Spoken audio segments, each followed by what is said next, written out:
Hi అండి. Welcome to our channel. ఇవాళ మా ఇంట్లో గుత్తొంకాయ కూర చేసుకున్నాము. అది ఎలా చేశామో మీకు కూడా ఒకసారి చూపిద్దాం అనుకుంటున్నాను. ఒకసారి ఈ గుత్తొంకాయ కూరని ట్రై చేసి చూడండి. చాలా బాగా కుదిరి మీకు చాలా మంచి టేస్ట్ వస్తది. గుత్తి వంకాయకి కావాల్సిన పదార్థాలు: వేసిన గుళ్ళు 3 టేబుల్ స్పూన్లు, ధనియాలు 1 టేబుల్ స్పూన్, కొబ్బరి ముక్కలు 2 టేబుల్ స్పూన్, నువ్వులు 2 టేబుల్ స్పూన్, అల్లం వెల్లుల్లి 1 టేబుల్ స్పూన్, జీడిపప్పులు 6, ఎండుమిర్చి 6, జీలకర్ర 1 టేబుల్ స్పూన్, పచ్చిమిర్చి 4, ఉల్లిపాయలు 2 మీడియం సైజ్ కోసుకొని, టమాటాలు ఒక మీడియం సైజు కోసుకోవాలి, కొత్తిమీర తగినంత, లవంగాలు, దాల్చిన చెక్క, యాలకులు లాస్ట్లో మిక్సీలో, గుత్తొంకాయలు 1 అరకిలో తీసుకోవాలి. స్టవ్ మీద పాన్ పెట్టుకొని పొయ్యి వెలిగించుకొని స్టవ్ మీద కొంచెం నూనె వేసుకొని వేసిన గుళ్ళు వేయాలి. వేసిన గుళ్ళు కొంచెం వేగినాక ఒక 1 మినిట్ వేగినాక కొబ్బరి ముక్కలు దాని తర్వాత వేసుకొని జీడిపప్పులు కూడా వెంటనే వేసుకోవలను.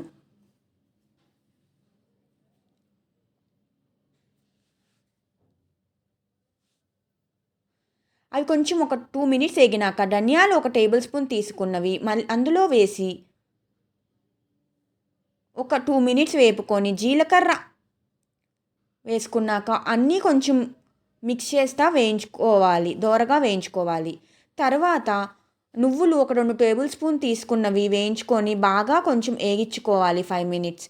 దాని తర్వాత ఎండుమిర్చి వేసి 2 మినిట్స్ వేగాక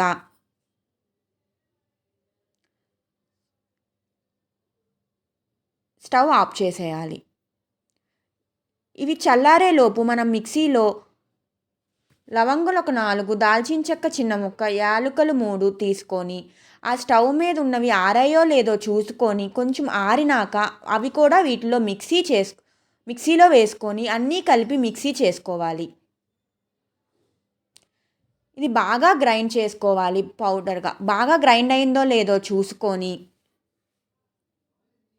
గ్రైండ్ అయినాక ఇంతకుముందు మనం తీసుకున్న ప్లేట్లో ఉల్లిపాయలు, పచ్చిమిరపకాయలు, కొత్తిమీర, కరివేపాకు, వెల్లుల్లిపాయలు, టమాటా అన్నీ ఉన్న ప్లేట్లో తీసుకొని మిక్సీలో వేసుకొని అది కూడా బాగా పేస్ట్గా గ్రైండ్ చేసుకోవాలి. దానికి సరిపడంత చింతపండు 1 టేబుల్ స్పూన్ అంత చింతపండు, లేకపోతే ఉసిరి గింజంత చింతపండు కన్నా కొంచెం ఎక్కువ తీసుకొని వేసుకోవాలి. చిటికెడంత పసుపు, 2 స్పూన్లు కారం, 2 స్పూన్లు ఉప్పు. 1/2 కేజీ వంకాయలకి 2 స్పూన్లు ఉప్పు, 2 స్పూన్లు కారం, చిటికెడంత పసుపు పడుతుంది. మీ క్వాంటిటీ బట్టి మీకు కావాల్సినంత దీన్ని బట్టి తీసుకోండి. అది మిక్సీ బాగా చేసుకున్నాక వంకాయలు మధ్యలోకి 4 ముక్కలు వచ్చేటట్టుగా మొత్తం కోసుకున్నాక ఆ మిక్సీ చేసుకున్న పేస్ట్ సగం డివైడ్ చేసుకొని వంకాయల్లో బాగా స్టఫింగ్ చేసుకోవాలి. ఆ వంకాయలు బాగా స్టఫ్ అయినాక కొంచెం పేస్ట్ మనం పక్కన పెట్టుకోవాలి. మళ్ళీ పాన్ పెట్టుకొని నూనె వేసుకొని వంకాయలు ఒక్కొక్కటి వేసి దోరగా వేయించుకోవాలి.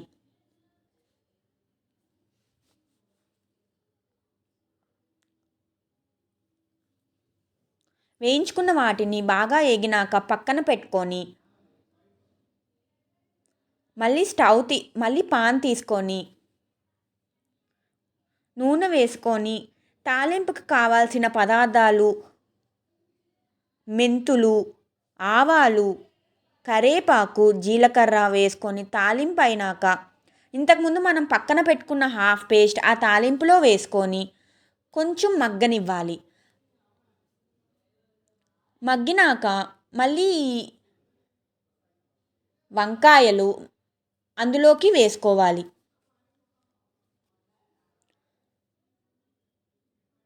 తర్వాత నీళ్లు వేసుకొని వంకాయలు బాగా మునగనిచ్చి స్టవ్ మీద మూత పెట్టి అవి బాగా మగ్గిని అయితే మనం తగినంత ఉప్పు, కారం సరిపోయా లేదా చూసుకొని కొత్తిమీర లాస్ట్లో జల్లుకొని స్టవ్ ఆపేయాలి.